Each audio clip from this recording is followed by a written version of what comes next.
Kita adalah orang-orang yang bersyukur kepada Tuhan. Amin, saudara.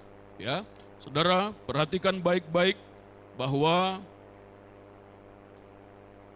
Tuhan mau bekerja dalam kehidupan saudara, dan kita, gereja Tuhan, sedang berada di masa penuaian yang besar di akhir zaman ini, saudara. Di seluruh dunia sedang terjadi lawatan Tuhan. Walaupun dunia berkata sedang dalam keadaan yang tidak menentu, tetapi disitulah Tuhan membangkitkan gerejanya. Jadi bergandengan tangan bersama-sama, jangan ada seorang pun yang terlena, tertidur, hanya memikirkan kepentingan diri sendiri, atau tetap tinggal di dalam dosa-dosanya, saudara. Tetapi berubah, bangkit bagi Tuhan, terbakar bagi Tuhan, menyala-nyala bagi Tuhan. Amin, saudara. Saudaraku yang terkasih, kita sudah berbicara terus-menerus, saudara, bahwa pada saat Tuhan memanggil saudara dan saya, maka di pundakmu ada sebuah kepercayaan Tuhan. Pada saat Tuhan memanggil saudara, bukan dia memanggil tanpa tujuan. Bukan hanya sekedar saudara diselamatkan, terima Yesus, mengalami pemulihan dan kebangkitan. Tetapi pada saat dia memanggil saudara, maka di dalam kehidupanmu ada sebuah mandat, sebuah kepercayaan, sebuah tugas yang Tuhan mau itu terjadi lewat kehidupan saudara. Bukan hanya dirimu yang diselamatkan, tetapi melalui dirimu orang lain bisa mengalami Tuhan. Itulah tujuan Tuhan bagi kehidupan kita. Tuhan tidak memanggil kita supaya kita menjadi kaya, mengejar kekayaan, atau menjadi sukses menurut ukuran manusia dunia ini, saudara. Apa kesuksesan menurut Tuhan? Dunia sedang tidak menentu kesuksesan apa yang mau dicari, diraih oleh dunia ini lagi, saudara. Saudara, dunia sedang menuju kepada kesudahannya. Tetapi firman Tuhan berkata bahwa dia akan menggenapi semua rencananya bagi setiap orang yang terpanggil dalam rencana Tuhan. Amin, saudara, yang mengasihi Tuhan. Jadi saudara, kita semuanya memiliki sebuah tugas, mandat, kepercayaan yang dari Tuhan untuk kita bisa berdampak dan menjadi berkat. Perhatikan baik-baik, saudara. Kita menjadi murid-murid Kristus. Kita sedang berbicara bahwa kita menjadi gereja Tuhan, umat Tuhan yang diutus untuk menuai jiwa-jiwa. Itu judul firman Tuhan hari ini yang saya mau sampaikan, Great Harvest, musim menuai. Terobosan Tuhan sedang terjadi. Penuaian besar sedang terjadi.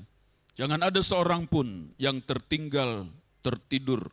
Kita semuanya diutus untuk menuai jiwa-jiwa. Saudaraku, mari kita membaca Lukas 9 ayat 1 sampai dengan ayat 2. Lukas 9 ayat 1 sampai dengan ayat 2. Pegang baik-baik firman Tuhan, karena engkau adalah pribadi-pribadi yang luar biasa di hati Tuhan. Amin, saudara? Amin, saudara? Antusias dengar firman, amin. Baik, Lukas 9 ayat 1 sampai dengan ayat 2. Yang siap katakan amin. 1, 2, 3. Maka Yesus memanggil ke-12 muridnya, lalu memberikan tenaga dan kuasa kepada mereka untuk menguasai setan-setan dan untuk menyembuhkan penyakit-penyakit, ayat 2. Dan ia mengutus mereka untuk memberitakan kerajaan Allah dan menyembuhkan orang. Perhatikan baik-baik, saya bacakan untuk kita semuanya.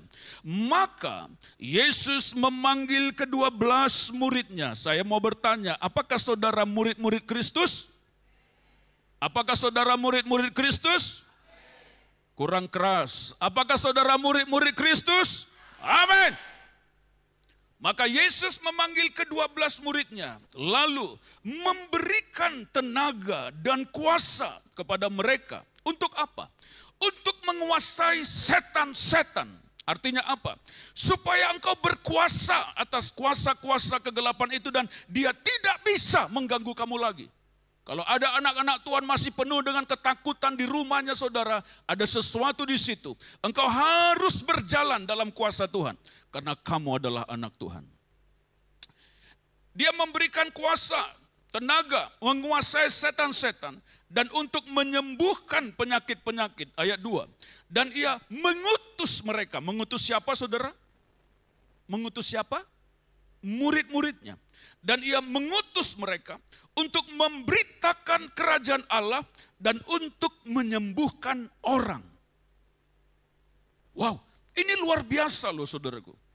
Jadi perhatikan baik-baik saudaraku yang terkasih, dengarkan. Pada saat seseorang dipanggil menjadi murid Kristus, maka pada saat itu juga dia diutus untuk menjadikan orang lain menjadi murid Kristus.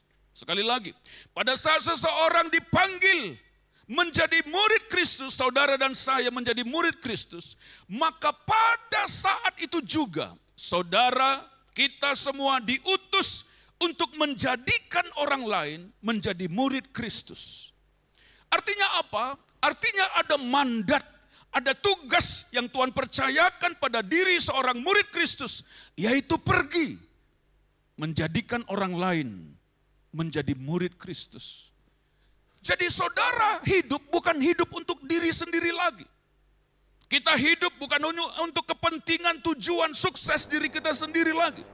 Tetapi bagaimana saya sukses dalam rencana Tuhan. Bagaimana hidup saya ini bisa bermanfaat bagi kerajaan sorga. Bagaimana hidup saya ini bisa menghasilkan murid-murid Kristus. Itulah yang Tuhan kehendaki.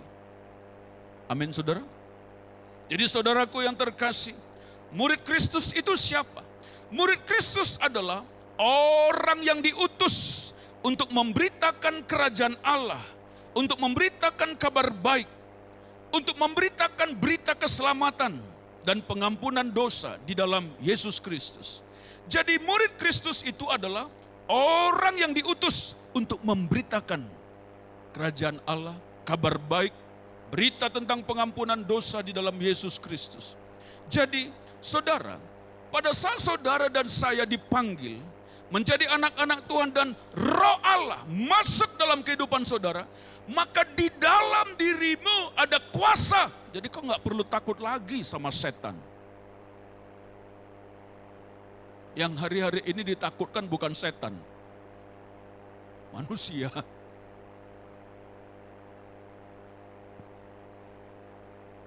Kalau setan itu saudara, dia dengar nama Yesus.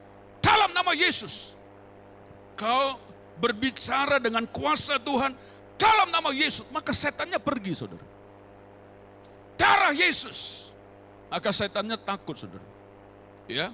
Karena dia sudah memperlengkapi saudara dan saya dengan tenaga, dengan kuasa. Apabila saudara sudah menerima Yesus lahir baru, memberi diri dibaptis, beribadah kepada Tuhan, membangun hubungan dengan Tuhan, dengan erat saudara. Maka kuasa Allah bekerja di dalam dirimu. Amin saudara. Jadi saudaraku, Roh Tuhan di dalam diri kita telah mengurapi kita untuk menyampaikan kabar baik. Saudara, firman Tuhan berkata bahwa keselamatan itu hanya ada di dalam Yesus. Di bawah kolong langit ini tidak ada nama lain yang olehnya manusia bisa diselamatkan selain di dalam Dia.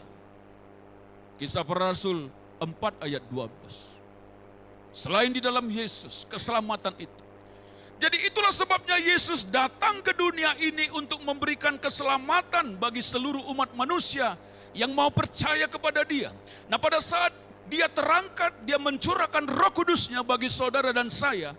Dan Dia mengurapi saudara untuk apa? Bukan untuk sebuah kehebatan hidup, bukan. Bukan untuk sebuah tenaga yang saudara bisa seperti saudara, tenaga dalam, bukan itu. Jadi jangan nanti saudara mengusir setan ya kan, saudara seperti tenaga dalam, keluar. Oh bukan begitu, tidak perlu gaya-gaya begitu. Ya, tetapi kita hanya bisa berkata, dalam nama Yesus, yang mau mengganggu keluargaku, setan-setan, gondorwo, kuntil anak, apapun engkau namamu, keluar dalam nama Yesus. Perintahkan dia. Jangan dia mengganggu masuk-masuk menyelusup ke rumah kita. Amin saudara. Ya. Jadi Roh Tuhan, kuasa Tuhan mengurapi kita untuk kita menyampaikan berita baik itu, bahwa di dalam Yesus ada berita keselamatan dan pengampunan dosa. Kita diurapi untuk menyampaikan kabar baik. Mari baca Lukas 4 ayat 18 sampai dengan ayat 19. Lukas pasal 4 ayat 18 sampai dengan ayat 19. Saudara, berjalanlah dalam kuasa Tuhan, maka kamu akan melihat mujizat, kebesaran, kemuliaan Tuhan. Jangan andalkan kekuatan diri sendiri, jangan. Tapi andalkanlah kuasa Tuhan yang bekerja di dalam hidup kita. Lukas 4 ayat 18 sampai dengan ayat 19, kita baca bersama-sama, yang siap katakan amin.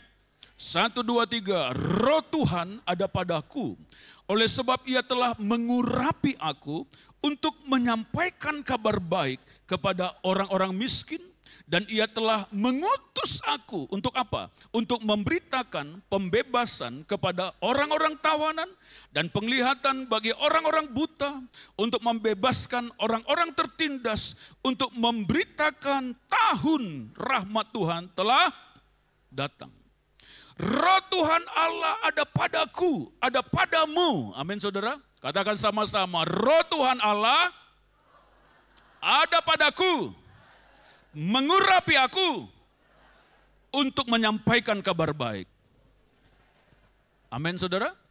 Jadi Roh Allah yang di dalam diri saudara dan saya, itu Roh Kudus itu saudara, dia tidak hanya mau tinggal di dalam saudara, tapi dia mau membawa saudara untuk bisa menyampaikan kabar baik kepada orang lain, supaya orang lain juga bisa mengalami Tuhan seperti saudara telah mengalami Tuhan. Mengurapi aku untuk menyampaikan kabar baik kepada orang-orang miskin, dan ia telah mengutus aku memberitakan pembebasan kepada orang-orang tawanan. Lihat, mereka diikat dalam dosa, dalam kehancuran saudara, dalam kerusakan saudaraku, ya kan? Mereka seperti ditawan dan tidak pernah bisa lepas rasanya saudara, dan memang tidak bisa lepas tanpa kuasa Tuhan. Itulah yang harus kita lepaskan, kita bebaskan, bawa kepada Tuhan, doakan saudara, ya, supaya matanya melihat bahwa Yesus adalah Bapa yang penuh dengan kasih dan pertolongan bagi kita. Saudara, jadi pengurapan di dalam dirimu, dengarkan baik-baik, bukan untuk hanya seperti itu saja lalu kau bersuka cita, bukan. Tapi pengurapan dalam dirimu, saudara, kamu diselamatkan, diurapi, dipegang oleh Tuhan untuk menyampaikan kabar baik. Amin. Itu tujuannya. Ya. Itu tujuannya. Baik, kita masuk. Apa yang perlu dilakukan pada saat kita memberitakan kabar baik atau Injil Kerajaan Sorga itu? Apa yang perlu kita lakukan? Pada saat kita melayani jiwa-jiwa, memberitakan kabar baik, apa yang perlu kita lakukan dalam pelayanan kita terhadap jiwa-jiwa itu? Saya mencatat di sini, lakukanlah 4M. Apa saudara? 4M, katakan sama-sama apa? 4M. Apa itu 4M? M yang pertama, pada saat saudara melayani jiwa-jiwa, pada saat saudara pergi untuk memberitakan kabar baik itu, maka saudara perlu menyampaikan kabar baik. Sampaikan berita itu. Berita apa? Menyampaikan apa? M yang pertama adalah menyampaikan kabar baik, bahwa di dalam Yesus ada keselamatan dan pengampunan. Bahwa di dalam Yesus ada pengharapan dan pertolongan. Sampaikan. Amin saudara. Ada orang yang mau bunuh diri. Aku nggak bisa lagi hidup. Putus asa. Suami tidak menentu, keluarga sudah hancur dan rusak. Untuk apa lagi aku hidup? Tidak ada gunanya. Suami pergi pagi, pulang pagi, dia tidak mengerti bagaimana saudaraku, ya kan? Dia rasanya sudah hancur, lebur saudara. Tetapi pada saat diberitakan kabar baik, bahwa ada pertolongan, ada pengharapan di dalam Yesus. Dan tiba-tiba kasih Tuhan menyambar dia, dan dia begitu percaya. Dan dia didoakan. Dia mengalami kasih Tuhan. Dia timbul pengharapan. Dan sedikit demi sedikit dia terus bersekutu dengan Tuhan, dibimbing. Dan keluarganya pun dipulihkan oleh Tuhan. Ada banyak kesaksian yang seperti itu.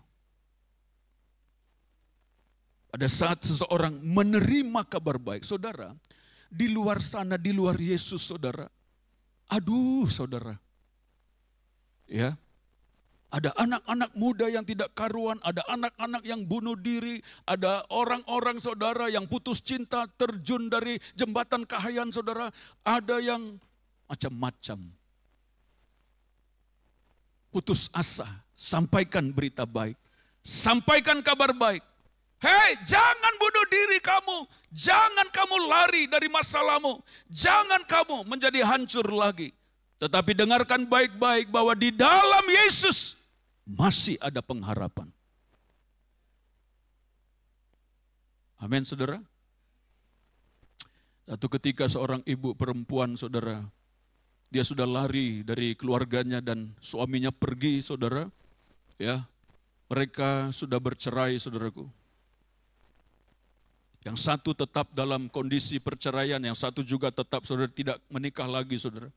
Tapi akhirnya perempuan ini, saudaraku, pergilah TKW, saudara, ke negara lain. Tapi hatinya sudah hancur lebur, saudara. Dia, walaupun dia dapat duit, tapi dia sudah putus asa karena problem hidupnya, saudara. Dan dia bercerita, saudara, bahwa dia sudah berdiri di tingkat paling tinggi di sebuah hotel, saudaraku. Dan dia sudah berdiri di pinggir itu dan hanya mau menjatuhkan dirinya saja. Tapi dengarkan baik-baik. Pada saat dia mau menjatuhkan dirinya dan semua air mata, air ingus sudah keluar, saudara. Ya kan? Tiba-tiba. Apa, saudara? Tiba-tiba. Apa, saudara? Tiba-tiba. Di dalam hatinya berkata, masih ada pengharapan. Lalu dia terdiam, saudara. Dan dia teringat kepada dulu dia pernah ke gereja, saudaraku. Dibawa oleh temannya. Dia pernah masuk komsel, saudaraku, dibawa oleh temannya, tetapi tidak lama, saudara. Tapi dia pergi lagi dengan keinginan dirinya, saudara. Dan Tuhan mengingatkan dia kepada siapa itu? GKS-nya, saudara, pemimpin kelompok selnya, saudaraku. Dan di hatinya berkata, masih ada pengharapan. Saudara, apakah dia menjatuhkan diri? Tidak, saudaraku. Masih ada pengharapan begitu kuat di dalam dirinya. Lalu dia pergi masuk ke kamar hotel, saudara. Lalu dia mencari lagi telepon yang dulu dia pernah terhubung, saudara. Dan akhirnya dia dapat, saudaraku. Dan dia telepon. Kak, bolehkah saya ngomong? Maka mereka berbicara dan dia didoakan di situ. Didoakan lewat telepon, saudaraku. Dan dia ambil keputusan pulang lagi ke kota Solo. Saudara, pada saat dia pulang, dia mulai dibimbing, dia mulai dilayani, dia mulai didoakan, saudara. Dia mulai dipulihkan, dia mulai dilayani inner healing, saudara, kesembuhan batin, saudara. Dan dia mulai mengalami pemulihan dan dia berdoa, mulai semenjak itu dia berdoa kembali untuk suaminya. Karena dia tahu suaminya tidak menikah lagi, saudara. Dia berdoa, dia berubah hidupnya, saudara. Dengarkan baik-baik. Apa yang tidak mungkin bagi manusia, mungkin bagi Tuhan. Amin, saudara. Masih ada pengharapan.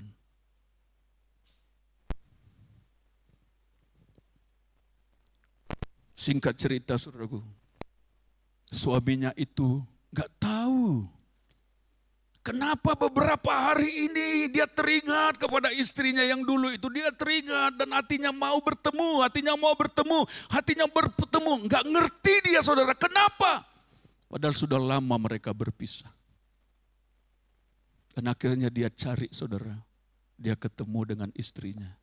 Lalu istrinya berkata, bukan istrinya lagi, dia minta maaf supaya semuanya dibereskan bersama Tuhan.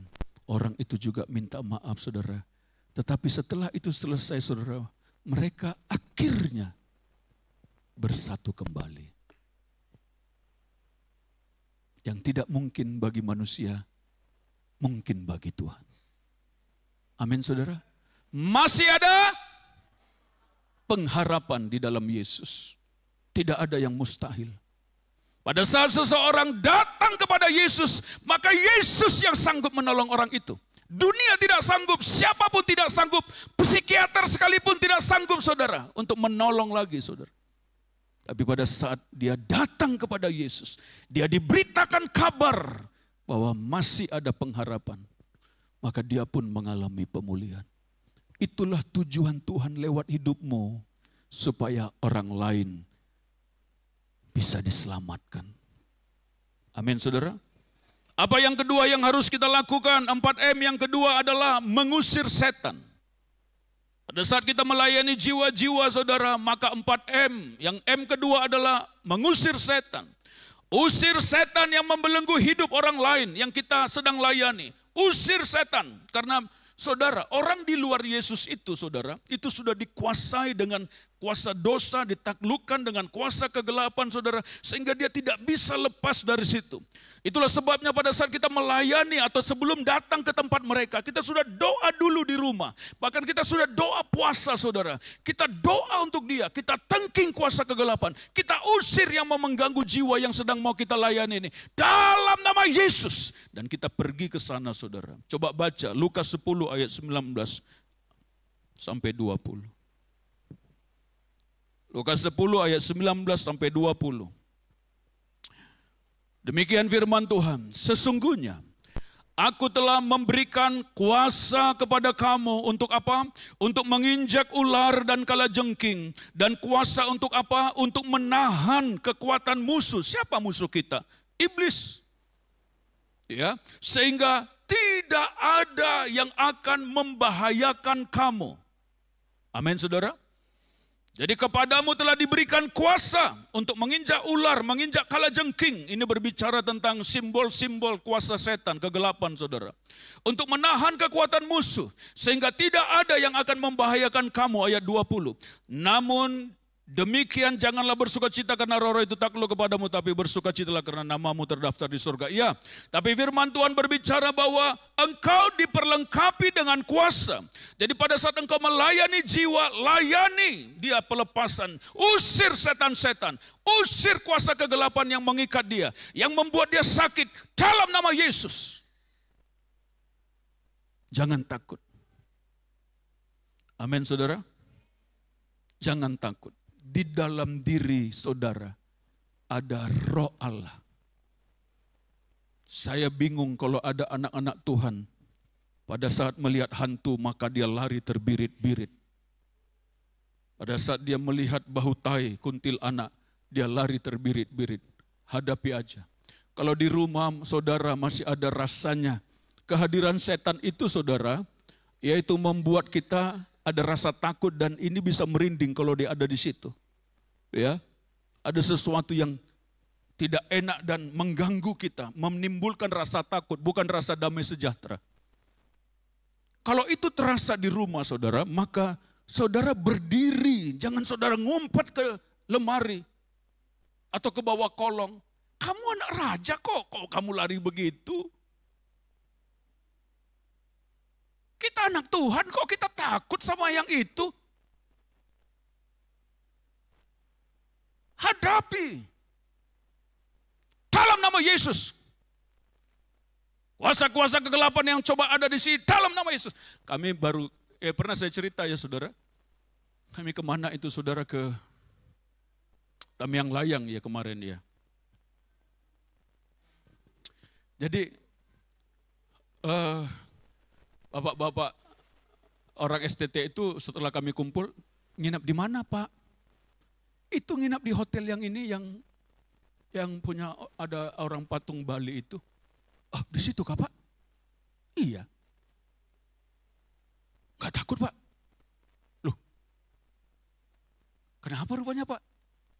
Aduh Pak, di situ sering kejadian malam-malam. Orang lari dari situ, dari hotel itu, pindah ke hotel lain. Memang waktu kami masuk ke situ sepi, saudara. Memang waktu saya masuk itu, saudara, ya sedikit-sedikit adalah. Naik itu bulu kuduk saya itu. Jadi waktu saya masuk kamar, saudara, itu terasa sekali, saudaraku.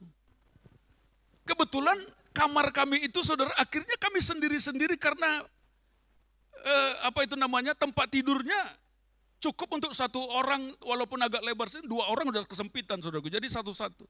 Jadi saya satu. Waktu saya masuk ke kamar itu ada satu tempat lemari, saudara, yang terbuka ke jendela. Pada saat saya melihat itu, saudara, itu ada, saudara bisa ngerti ya. Lalu saudara, saya datangi tempat itu dan saya tunjuk, saya tempelkan tangan saya ke apa itu?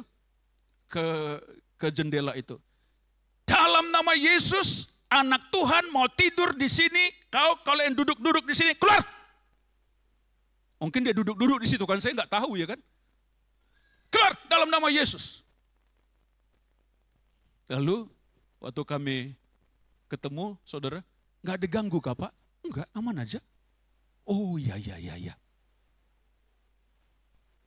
Aman. Bersama Yesus kita aman, amin saudara. Saya pergi ke kampung kami, saudaraku ya. Ke Siantar, saudara. Ada masuk ke situ lagi, saudara, ke dalam sana itu, saudara. Saya duluan dari bapak saya untuk kami, karena dia ngobrol terus dengan keluarga. Saya duluan pulang, saudara, ya, ke hotel. Hotel itu saya sendiri. Saya pernah cerita ya. Waktu saya mau tidur, belum tidur sekali, saudaraku. Ya. Lalu tiba-tiba, apa saudara? Tiba-tiba. Ya, saya merasa ada sosok hitam yang lewat dari pintu kamar mandi sana, saudara, lewat dari samping tempat tidur saya. Dan itu langsung saya terasa, saudara. Saya duduk langsung ke pinggir, apa itu? Ke pinggir tempat tidur. Saya bilang, lewat di sini. Pergi keluar dalam nama Yesus. Saya mau tidur di sini, anak Tuhan mau tidur di sini. Hanya gitu aja, saudara. Karena di dalam kita ada apa? Roh Kudus. Roh yang di dalam kita lebih besar daripada roh yang ada di dunia ini. Jadi pada saat saudara melayani orang lain, usir setan yang mengganggu, usir kuasa kegelapan yang membelenggu dia. Dalam nama Yesus. Melihat keluarga orang tua yang mabuk pergi, saudara, sana sini main, saudara. Jangan kau berkelahi dengan bapakmu atau dengan anakmu, saudara. Jangan, dia nggak mengerti, dia dikendalikan, dirasuk oleh kuasa kegelapan. Usir kuasa kegelapan, roh setan, roh jahat, kuasa kegelapan, roh percabulan, roh perzinahan yang membelenggu orang tuaku. Dalam nama Yesus aku perintahkan kau pergi. Doa. Usir setan. Amin, umat pemenang. Itu melayani jiwa. Yang ketiga, apa yang perlu kita lakukan dalam kita melayani, saudara? M yang ketiga adalah menyembuhkan orang sakit. Mendoakan, menyembuhkan.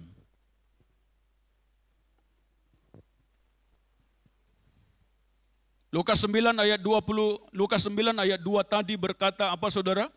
Yang sudah kita baca di awal, Lukas 9 ayat 2. Dan ia mengutus mereka untuk memberitakan kerajaan Allah dan untuk apa? Menyembuhkan orang. Saudara bukan dukun, bukan menyembuhkan orang, bukan.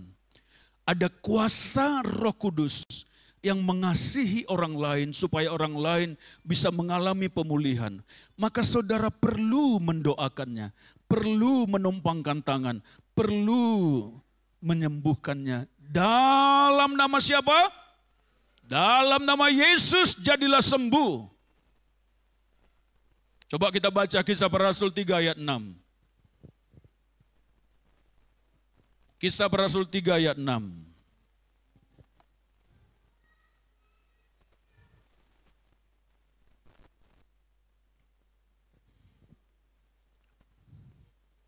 Saya baca dulu dari ayat 1 ya, saudara perhatikan. Tolong buka di depan. Pada suatu hari menjelang sembahyang, yaitu pukul 3 petang, naiklah Petrus dan Yohanes ke bait Allah. Di situ ada seorang laki-laki yang lumpuh sejak apa? Sejak lahirnya, sehingga ia harus diusung.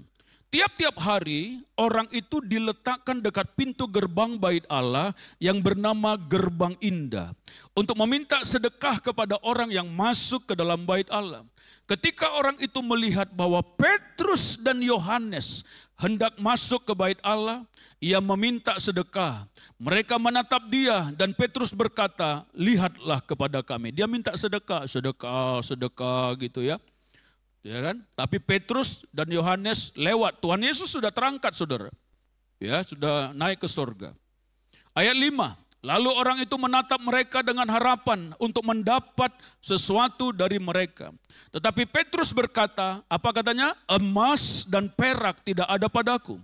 Tetapi apa yang kupunyai, kuberikan kepadamu. Demi nama Yesus Kristus, orang Nazaret itu, apa? Berjalanlah.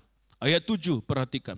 Lalu ia memegang tangan kanan orang itu dan membantu dia berdiri. Seketika itu juga, katakan sama-sama apa? Seketika itu juga. Kuatlah kaki dan mata kaki orang itu. Ia melonjak berdiri, lalu berjalan kian kemari dan mengikuti mereka ke dalam bait Allah, berjalan melompat-lompat serta memuji Allah. Dengarkan baik-baik. Saya mau menyampaikan.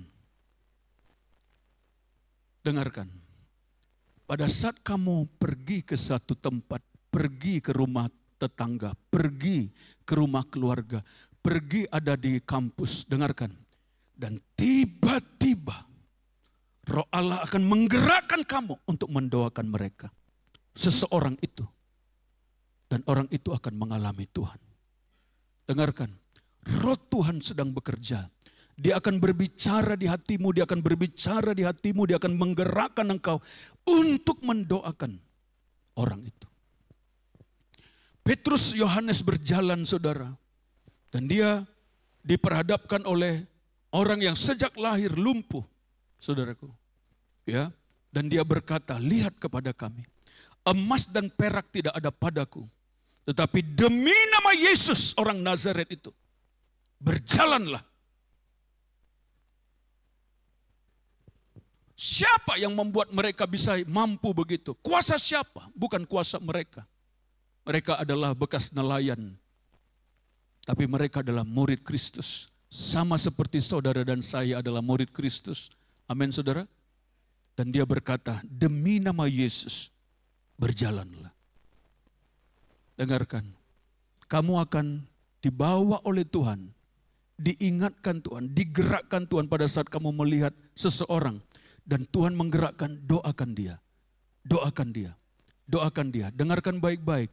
Pada saat Tuhan menggerakkan kamu, doakan segera. Karena kuasa Tuhan akan bekerja dalam hidup orang itu. Amin, saudara.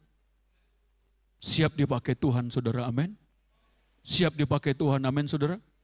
Pada saat kamu ke pasar, tiba-tiba Tuhan menggerakkan kamu, kamu melihat ada seorang lumpuh di situ. Demi nama Yesus, dalam nama Yesus, berjalanlah.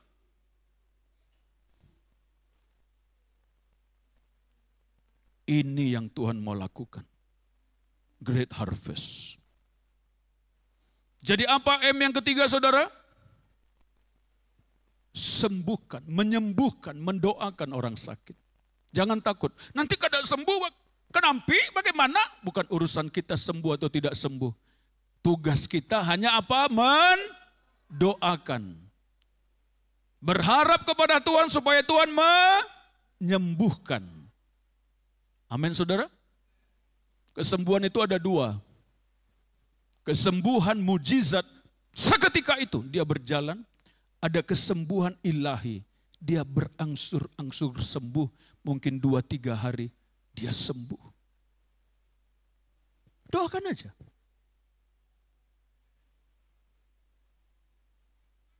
Jangan takut, amin. Yang terakhir, M yang keempat adalah membawa mereka masuk ke dalam rumah Tuhan.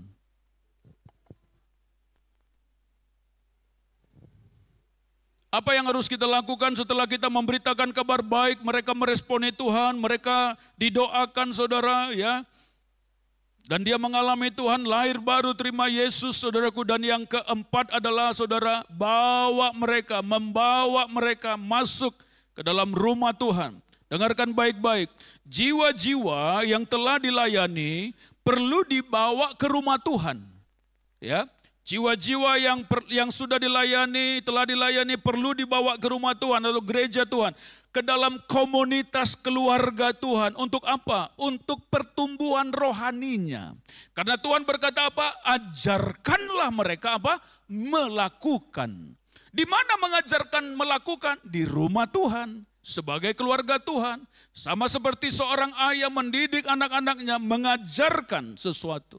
Demikian juga di rumah. Saudara, dengarkan baik-baik ya Bapak Ibu Saudara.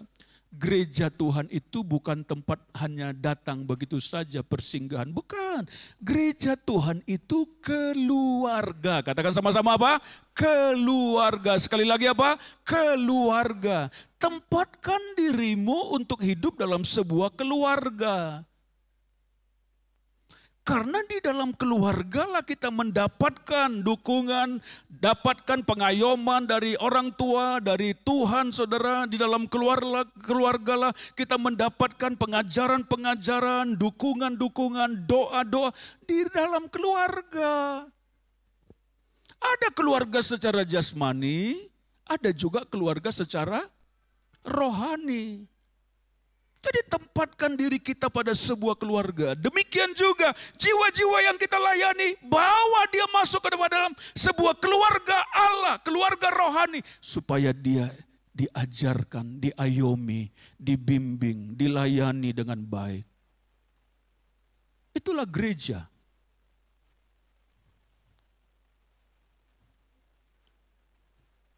Amin umat pemenang. Mereka perlu di follow up.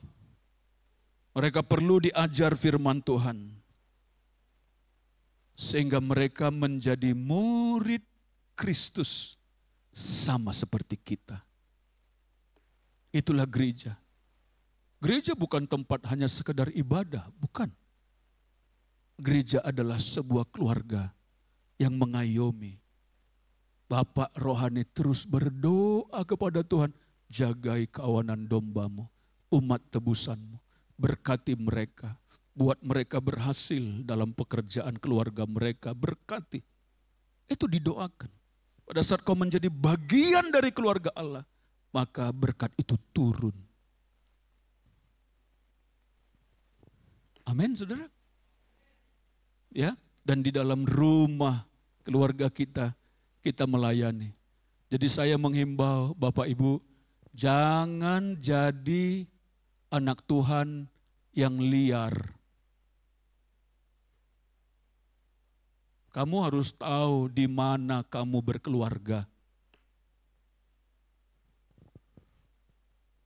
Tempatkan dirimu untuk diayomi, untuk dibimbing, untuk diajar, untuk dibina. Rendahkan diri. Itulah keluarga. Jadi di tempat kita itu semua kita lakukan saudara. Pengayoman, ada pengajaran, transformation class, kemarin kita sudah lakukan, ya di tahun ini kelanjutannya saudara masuk ke kelas TC saudara, transformation class supaya saudara mengalami transformasi, perubahan hidup. Saudara didoakan, saudara didukung saudara untuk mengalami pemulihan. Kita sediakan itu semuanya, kelas pengajaran, saudaraku ya kan. Masuklah ke dalam kelompok sel saudara, komunitas eklesia saudara. Sebagai keluarga Allah dalam bagian dari rumah kemenangan ini saudara ada komsel-komsel. Di situ kita bisa berbagi, kita bisa menyampaikan pokok doa kita, permohonan kita. Tolong doakan saya, tolong. Kita bisa saling mendoakan. Jadi jiwa-jiwa yang dilayani, masukkan ke dalam rumah Tuhan, ke dalam komsel, komunitas eklesia, dan dalam pertemuan ibadah kita. Amin, saudara. Katakan kepada kiri kanan, tinggallah dalam rumah Tuhan. Amin, umat pemandang. Jadi itu yang mau kita lakukan bersama-sama dalam Great Harvest, saudara, penuaian besar. Berarti setiap kita harus menjadi seorang pribadi yang meresponi apa yang menjadi kehendak Tuhan, apa yang menjadi keinginan Tuhan. Bukan hanya diselamatkan untuk diri sendiri, tetapi juga menjadi keselamatan bagi orang lain, supaya orang lain bisa mengalami Tuhan. Dimuridkan untuk memuridkan, diselamatkan untuk menyelamatkan orang lain, disembuhkan untuk bisa menjadi berkat bagi orang lain. Amin, saudara.